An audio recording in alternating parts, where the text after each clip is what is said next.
ওই বন্ধু এটি ধোকা, হ্যাঁ এগুলো ধোকা। যাতে মুত্যা ভানি লয় না, সে তোমার ভালো বুঝবে কেমন? সে তো নিজের ভালোই বোঝে না, সারাদিন বেডি দেখে, সেও তোমার ভালো বুঝবে কেমন? সে তো তার নিজের ভালোই বোঝে না, সে তো নিজেই অপদার্থ, তার নিজেরই তো জিন্দিগির কোনো জিজ্ঞাসা করেন। একটা বেনামাজিরে জিজ্ঞাসা করেন জীবনের কোনো টার্গেট আছে না? কোনো টার্গেট নেই, টার্গেট একটাই, পাত কতুড়ি খাওন শীতেইয়া ঘুম যান, এটাই টার্গেট, আর কিচ্ছু নেই। আল্লাহ তাআলা আমাদেরকে মাফ করে দেন। চলেন তো, এই যে আয়াত, চারটি আয়াত, এই চারটা আয়াতের প্রথম যে আয়াতটা 14 নম্বর সূরা আলে ইমরানের, আল্লাহ তাআলা এই আয়াতের মধ্যে বড় সুন্দর একটা কথা বলছেন। প্রথম আল্লাহ তাআলা বলেন, এই যে পৃথিবী, কথাটা দেখেন, বুঝেন, অল্প কথা বুঝলেই শেষ। আর আমার এমন মেহমান আসছে কোম্পানিগঞ্জ থেকে, লম্বা করার সুযোগও নাই, তো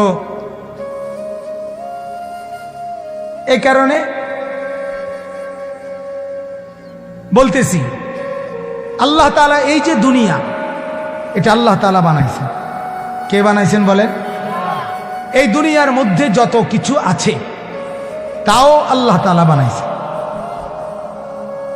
আল্লাহ তাআলা আমাদেরকেও বানাইছেন।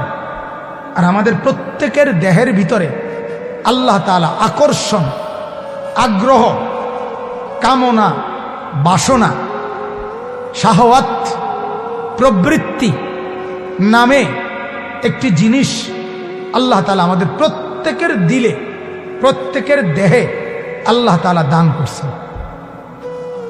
আকর্ষণ বোধ করি কিসের প্রতি? আমরা নারীর প্রতি আকর্ষণ বোধ করি, আমরা সন্তানাদের প্রতি আকর্ষণ বোধ করি, ছেলে মেয়ে নিজের, এদের প্রতি আমরা টাকা পয়সার প্রতি আকর্ষণ বোধ করি, উপার্জন করতে চাই। আমরা সুন্দর দামি গাড়ি অথবা বাহন, ভালো গাড়ি, ভালো যানবাহন, এটার প্রতি আমরা আগ্রহ বোধ করি, আকর্ষণ। গাড়িটা যদি আরেকটু সুন্দর হইতো, আর একটু ভালো হইতো, এরকম। এরপরে আমরা নিজেদের যত চতুষ্পদ জন্তু, হাঁস, মুরগি, গরু, ছাগল, ভেড়া, বকরি, এগুলোর প্রতি আমরা পালতেও আকর্ষণ বোধ করি, এগুলোর হালাল গোশত খাইতেও আমরা আকর্ষণ বোধ করি। গরুর গোশত যেমন আমি ব্যক্তিগতভাবে, আমার কাছে মনে হয় আমার শরীরটাই গরুর গোশত, মানে আমি এই পরিমাণ গরুর গোশত জীবনে খাইছি, আল্লাহ খাওয়াইছি, ভিতরে পুরাটাই মনে গরুর গোশত। এটা আমার কাছে এতটা মজা লাগে, আকর্ষণ।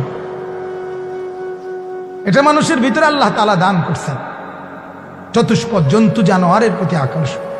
এরপরে ফল ফসল, এই যে গাছপালা, ক্ষেত, ফসল, কত আইটেমের ফল, কত আইটেমের সবজি, কত আইটেমের তরকারি আমরা উপার্জন করি, ভক্ষণ করি, এগুলোর প্রতি আমাদের আগ্রহ আছে কিনা বলেন? তাইলে এই যে জগৎ, আল্লাহ তাআলা এত বড় পৃথিবীটা তৈরি করছেন, আল্লাহ এটা যে টিকাইয়া রাখতে হবে, থাকতে হবে কিয়ামতের পূর্ব পর্যন্ত। এখন আল্লাহ তাআলা কুদরতিভাবে তার সৃষ্টি মানুষের দিলে আল্লাহ তাআলা এই জিনিসগুলোর প্রতি আগ্রহ দিছেন।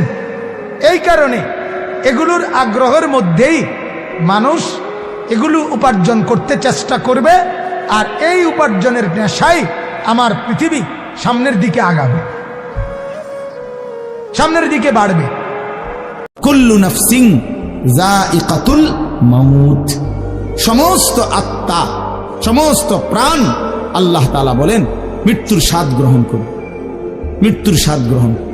কুল ইন্নাল মাউতাল্লাযী তাফিরুনা মিনহু ফাইন্নাহু মুলাকীকুম, আল্লাহ তাআলা বলেন হে নবী আপনি বলে দেন, ও দুনিয়াবাসী, মৃত্যু থেকে তোমরা যেখানেই পলায়ন করো না কেন, মৃত্যু তোমাদের সাথে সেখানে গিয়েই নিজেই মোলাকাত করবে, সাক্ষাৎ করবে। তুমি ডাকতে হবে না, মৃত্যু নিজেই আসবে, মৃত্যু নিজেই আসবে। আইনামা তাকুনু ইউদরিকুমুল মাউতু ওয়ালাউ কুনতুম ফি বুরুজিম মুশাইয়াদা। আল্লাহ বলে, তুমি যদি এমন একটা বিল্ডিং বানাও, ঘর বানাও, যে ঘরটা অনেক উঁচা, যে ঘরটার উপর দিয়া কেউ ভিতরে ঢুকতে পারবে না, যে ঘরটার মধ্যে একটা ছিদ্র নাই, একদম আটকানো, তো এরকম একটা ছিদ্রবিহীন সুউচ্চ ঘরও যদি তুমি বানিয়ে তার ভেতরেও তুমি আশ্রয় নাও, তো ইউদরিকুমুল মাউতু, মৃত্যু তোমার সেখানেই পৌঁছবে, তোমার সেখানেই পৌঁছবে। প্রিয় ভাই আমার, বন্ধু আমার, নওজোয়ান সাথীরা আমার, মৃত্যু এক অনিবার্য বাস্তবতা, চিরন্তন বাস্তবতা। এটা গ্রহণ করতেই হবে। হাসলেও মরতে হবে, কাঁদলেও মরতে হবে, সুখেও মরতে হবে, দুঃখেও মরতে হবে। রাজপ্রাসাদ আর অট্টালিকার মানুষটাও মরে যাবে, জীর্ণ কুটিরে যে লোক থাকে, হ্যাঁ, সেই লোকটাকেও মরতে হবে। জীবনে কোনোদিন দুঃখ দেখে নাই যে সেও মরে যাবে, জীবনে কোনোদিন সুখ দেখে নাই যে সেও মরে যাবে, সব মরে যাবে। এটাই সত্য, এটাই বাস্তবতা।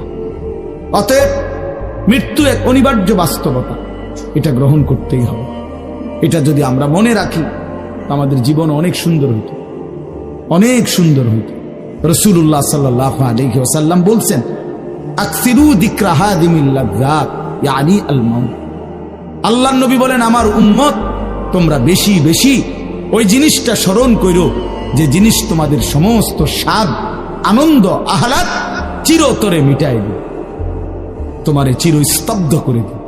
জলজ্জান্ত মানুষটা আমাদের সামনে হাঁটতো, চলতো, উঠতো, বসতো, ঘুরতো, ফিরতো, হ্যাঁ, সেই মানুষটা মনে করেন আমার চোখের সামনে নাই, তার লাশ আমার সামনে, আহা সেই লোকটা স্তব্ধ। পৃথিবীর কত মানুষ কত আওয়াজ করতেছে, কত শোরগোল করতেছে, কিন্তু এই লোকটা হাতও নাড়ে না, পাও নাড়ে না, চোখও মেলে না, আর কিছু করে না।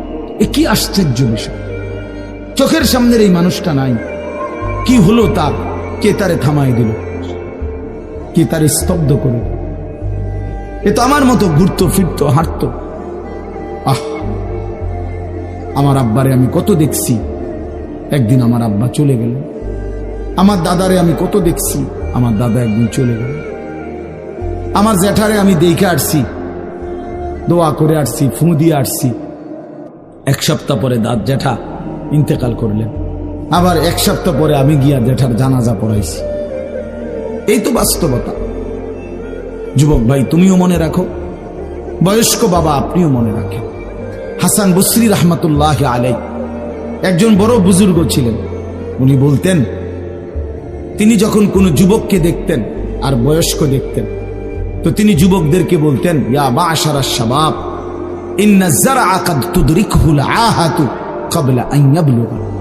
তিনি উপদেশ দিতেন, হে যুবকগণ শোনো, সব ফুল, সব ফল, সব গাছ চারা পরিপক্ক পাকা পর্যন্ত পৌঁছায় না, তার আগেই অগণিত ফুল, অগণিত ফল, অগণিত চারা গাছ ঝরে যায়। এটা উনি মনে করাইতেন মৃত্যুর কথা। উনি এটা বুঝাইতেন, যুবক তুমি দেখো, একটা আম গাছের মধ্যে যতগুলো মুকুল ধরছে ফুল, সবগুলো আম হয় না। যতগুলো আম ধরছিল ছোট ছোট, সবগুলো বড় পাকা পর্যন্ত যায় না, তার আগেই ঝরে যায়।